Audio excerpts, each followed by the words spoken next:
Imagine the type of neighbor who never misses a chance to criticize. The woman who walks around the block with folded arms and a clipboard in her head, mentally checking off which houses have trash cans out too long, which lawns are half an inch over the regulation height, which cars are parked slightly too far from the curb, and then calls the HOA board or even the police over matters so small they make everyone roll their eyes. And that neighbor is Karen, the infamous HOA Karen, who spent years terrorizing her suburban Texas community with lectures, fines, threats, and non-stop complaints, proud of being the self-appointed guardian of order, convinced that as long as she was watching, no one would ever dare step out of line. Until one hot, sticky summer night when the air buzzed with cicadas and the street seemed unnaturally quiet, and two hooded figures crept across her driveway toward her immaculate home, the house with gleaming white shutters, perfectly symmetrical, potted plants, and a bold lawn sign that said, "Neighborhood Watch, we report everything." The kind of house that practically dared someone to test it. And the burglars, moving like shadows, slipped to the side window where Karen's prized silk curtains hung, pushed gently, and slid inside without a sound, finding themselves in a living room that smelled faintly of lavender candles and fresh polish, every surface shining, every object arranged as though staged for a magazine cover,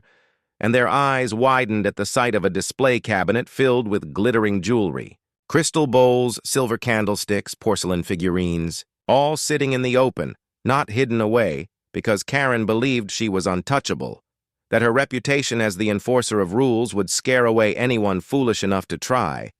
But the burglars saw only opportunity and began carefully placing treasures into their bags, while upstairs Karen stirred in her sleep, frowning at a strange noise, waking not with fear but irritation, muttering about how some neighbor probably left a light on that was shining through her window, tying her robe angrily and gripping the same baseball bat she once used at a community softball game,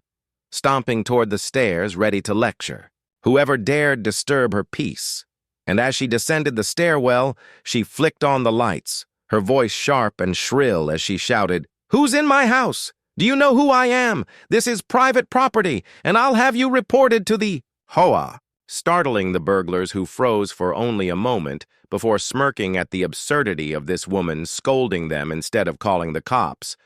But Karen was in full command mode, waving her bat dramatically in the air, pulling out her phone, and pointing it at them, recording like she always did when catching neighbors with violations, shouting, "Smile, you're on camera, the board will hear about this," while the burglars calmly kept stuffing valuables into their sacks, exchanging glances that said this was the easiest score of their lives, because instead of dialing 911, their victim was more concerned with yelling and filming, and Karen continued her tirade, threatening lawsuits, demanding they stop immediately, claiming she knew every officer in the county, her words bouncing off the pristine walls while the burglars moved toward the back door, ready to leave, but Karen blocked their path, waving her bat and shrieking, until finally one burglar shoved past her, knocking the phone from her hand,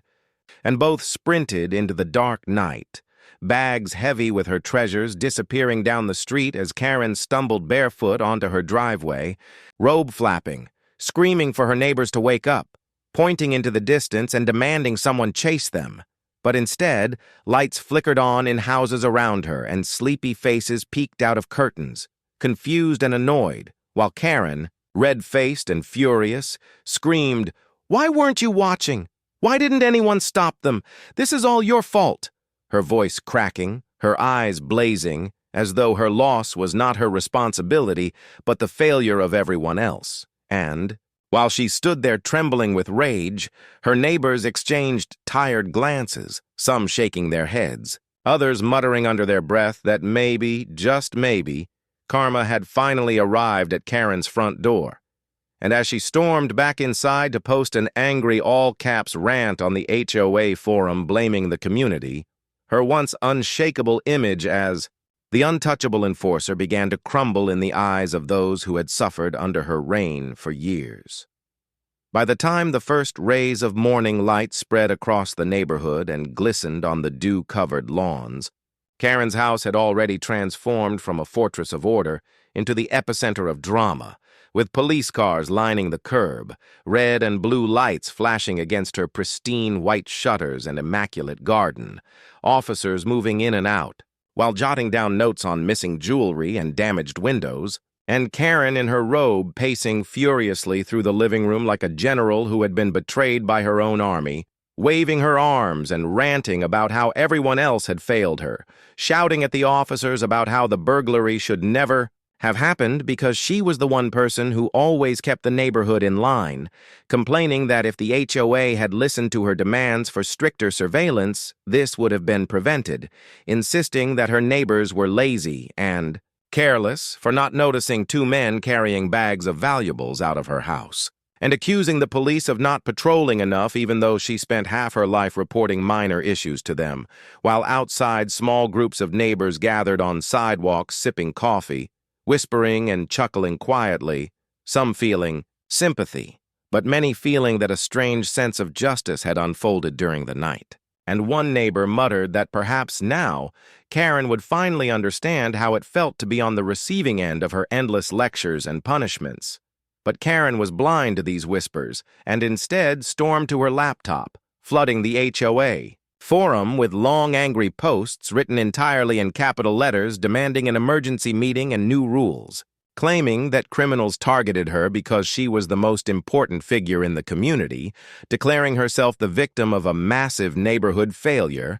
and within hours she had called every household demanding attendance at what she called a mandatory emergency HOA security summit in her front yard, forcing bleary-eyed residents to gather reluctantly on her lawn while she stood on her porch like a politician giving a campaign speech, her voice shrill as she outlined her dramatic plan for a neighborhood security initiative, which included mandatory patrol shifts, curfews for all families, the installation of cameras on every corner funded by increased HOA fees, and even drone surveillance, but instead of support, the crowd shifted uncomfortably, exchanging skeptical looks until finally Sarah, a young mother tired of Karen's bullying, raised her voice and told her bluntly that blaming everyone else would not solve the problem, that Karen had spent years making life miserable for others and now refused to take responsibility for her own choices. Words that silenced the crowd and left Karen red-faced and sputtering with no clever retort, her authority cracking in front of the very people she had controlled for so long, and later that evening as Karen sat alone in her silent house, staring at the empty display cabinet where her treasures once gleamed. She replayed the events of the night over and over, the sight of burglars casually filling their bags while she shouted threats and filmed them instead of calling 911, the sound of neighbors murmuring outside while she blamed them for not protecting her. And for the first time in years, she felt something unfamiliar. Doubt, a small nagging voice whispering that maybe she was not as untouchable as she believed, but true to her stubborn nature. She buried that voice under layers of pride by morning, convincing herself that the burglary proved her importance because criminals chose her home out of everyone else's, convincing herself that the neighbor's criticism came from jealousy, not truth. And so she doubled down, filing endless complaints with city officials, drafting new HOA proposals, and posting rants online. But the neighborhood had grown tired of her. Fewer people attended her meetings. Many muted her online posts. The police stopped taking her minor complaints seriously,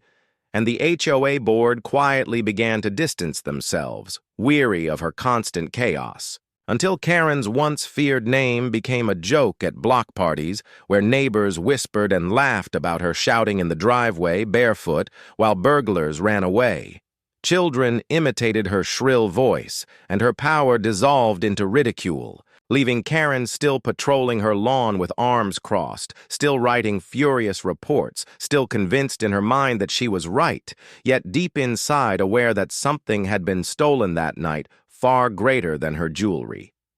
Something she could never replace. Her authority, her control, her illusion of power over the community she once ruled with fear. And as the weeks rolled by and the burglary faded into just another story, the neighborhood realized they were freer without her dominance, while Karen, though still loud and unrelenting, was no longer the queen of the cul-de-sac, but rather its cautionary tale, the woman who lost everything not because of burglars, but because she never learned the simple lesson of humility.